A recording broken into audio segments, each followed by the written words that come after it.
muchísimas gracias por permanecer en nuestra sintonía. Vamos a ir a un espacio de entrevista, esta vez con el doctor Israel Quino, abogado constitucionalista, para intentar entender algunos escenarios que se presentan en nuestro país. Así es que quiero agradecer infinitamente la gentileza de nuestro distinguido invitado para poder llevar adelante esta conversación sobre algunos aspectos importantes. Israel, muchísimas gracias por la amabilidad. Bienvenido a Cartas sobre la Mesa. Estimado Omar, buenas noches, agradecido por la invitación, honrado siempre de participar en el programa a través suyo, un cordial saludo a la audiencia en todo el país. Israel, tengo varias preguntas, pero quisiera algunas muy concretas. Hemos entrado en un escenario a partir del 2 de enero, donde se pueden hablar de dos ámbitos, de la legitimidad y de la legalidad de un tribunal constitucional y en realidad de las autoridades judiciales. Es decir, este escenario que se ha planteado puede ser más adelante motivo de cualquier persona que tenga juicios, cualquier situación, de poder utilizarlo para beneficio propio en un juicio, en una contienda jurídica.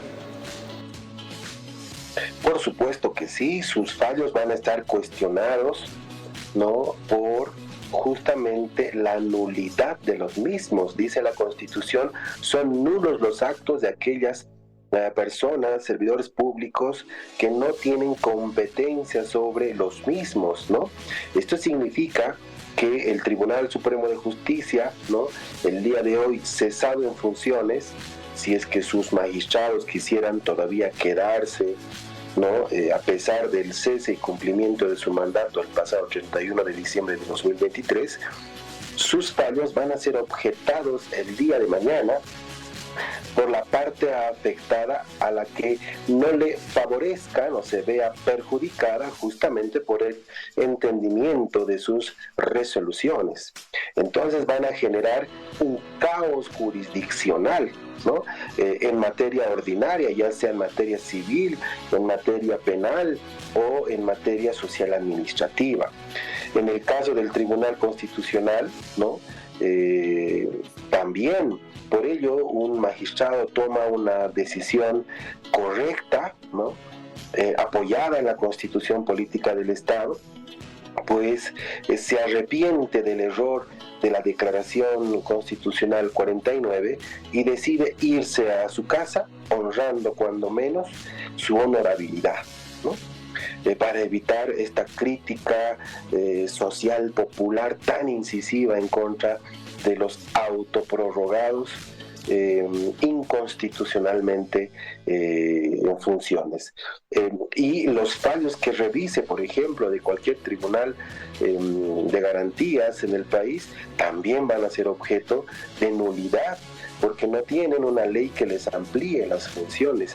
De igual forma en materia agroambiental, pero quienes van a tener de pronto más responsabilidad el día de mañana, ¿no?, van a ser los miembros del Consejo de la Magistratura, estimado Omar, porque la cuestión principal es si el Ministerio de Economía les va a abrir cuentas para que depositen sueldos.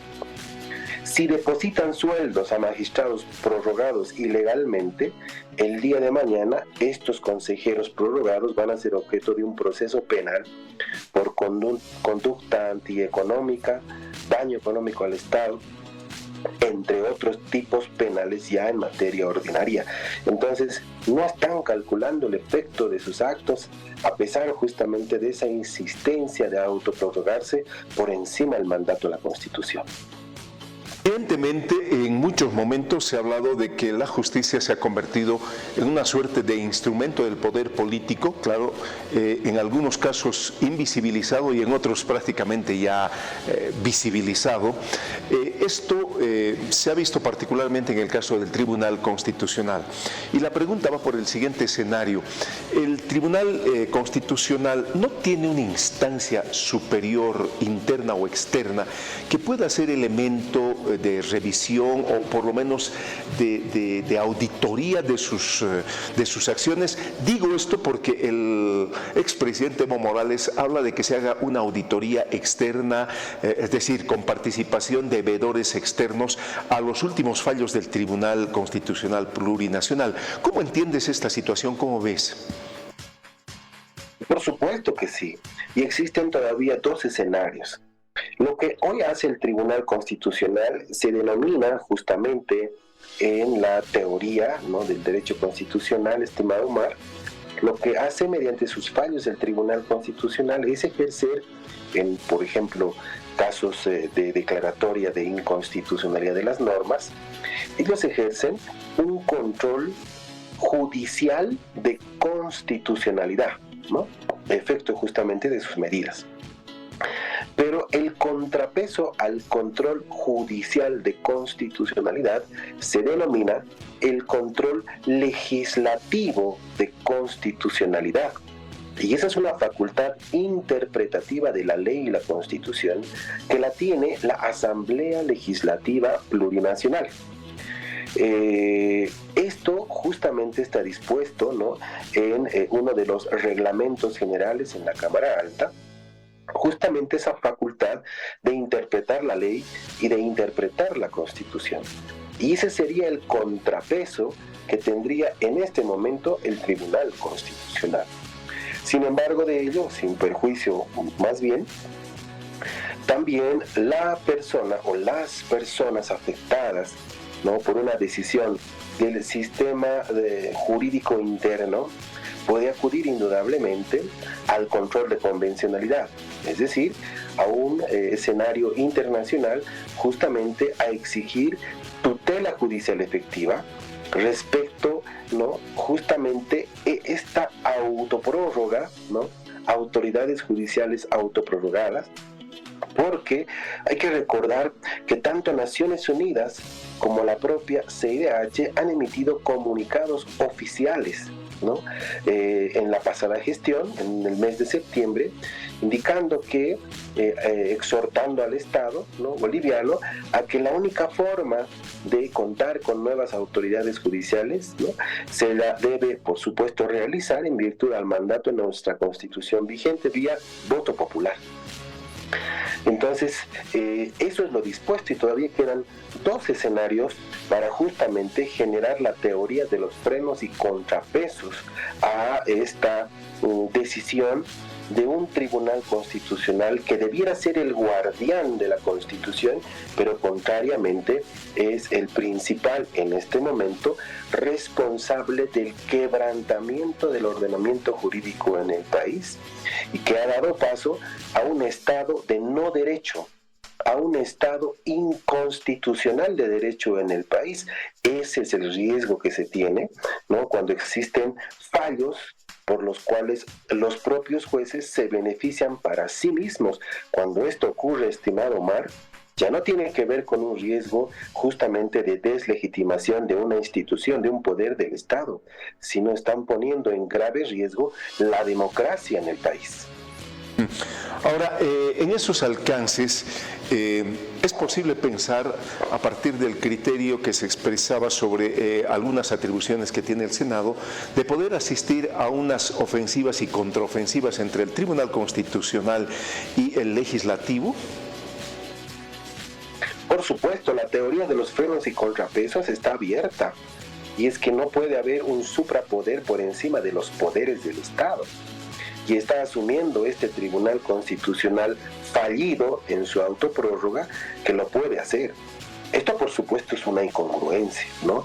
Es un atentado a nuestra democracia, porque este golpe judicial, porque no se lo puede llamar de otra forma a la Declaración Constitucional 49, menoscaba los pilares democráticos de la separación y división de poderes en nuestro país. Y cuando esto ocurre, además, Omar, el siguiente riesgo ya está en nuestros derechos, en nuestras garantías. Es decir, ya no solamente van a ser las instituciones, ya no solamente van a ser los poderes del Estado, ahora van a ser nuestros derechos, nuestras libertades, nuestras garantías.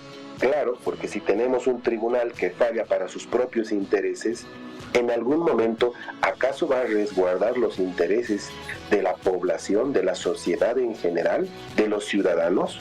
En absoluto. Han ingresado a un camino sin retorno.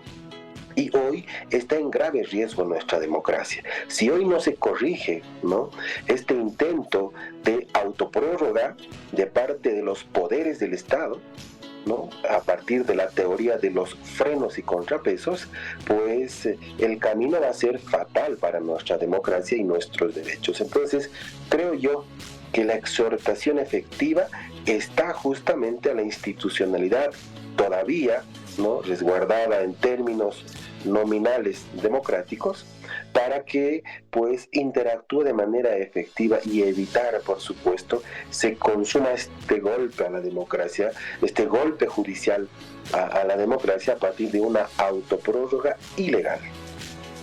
Para concluir, Israel, ¿es posible pensar, dadas las características de cómo está el órgano judicial, el contexto instalado en la visión de la población, los intereses políticos que subyacen en torno al legislativo, pensar que en esta gestión se podrá elegir autoridades judiciales? ¿Cómo miras ese escenario? El mandato, ¿no?, de la Constitución Política del Estado establece que la única forma de elegir magistrados es por voto, que es un error, ¿no?, que la Constitución ha planteado y es su talón de Aquiles. Quizás sea la última elección popular, ¿no?, de voto para elegir magistrados, porque hay que modificar, ¿no? Miren el desastre que tenemos con estos magistrados por haberlos elegidos en ese mecanismo, ¿no? Entonces hay que cambiar eso, ¿no? Pero ese es el mecanismo. Ahora, ¿en qué tiempo? Si en este momento se aprobara una ley por 2/3, ¿no?, que ya lo aprobó la Cámara de Senadores, seguramente el tratamiento lo tendrá en responsabilidad la Cámara de Diputados, pues se lo tiene que encaminar también a la supresión de fases del calendario electoral. No es necesario 180 días de un calendario, pueden ser fases suprimidas, de tal forma que no genere, ¿no?, una contraposición al proceso de elecciones primarias del último trimestre de este año y no se tenga la excusa, primero para que no se sobreponga al proceso de primarias, entonces no hagamos judiciales. Y al año tenemos generales, entonces 2026 quizás las judiciales, no puede ser así, ¿no? 90 días a lo más pueden celebrarse procesos eleccionarios judiciales en el país.